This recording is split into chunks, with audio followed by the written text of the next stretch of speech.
உடம்புல இருக்கிற தேவையில்லாம கொழுப்பு குறைக்க இந்த கொல்லை வச்சு இன்னைக்கு குழம்பு வைக்க போறோம். வாங்க எப்படின்னு பார்க்கலாம். அப்படியே மறக்காம ஒரு லைக் போட்டுருங்கப்பா.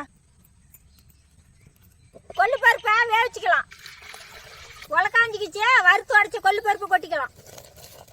பூண்டு, மிளகாய் தூள், மஞ்சள் தூள், தக்காளி, கடலை எண்ணெய், பருப்பு எந்த பச்சி இறக்கி வச்சு கடைஞ்சிக்கலாம். கல் உப்பு, குழம்பு தாளிச்சிக்கலாம்.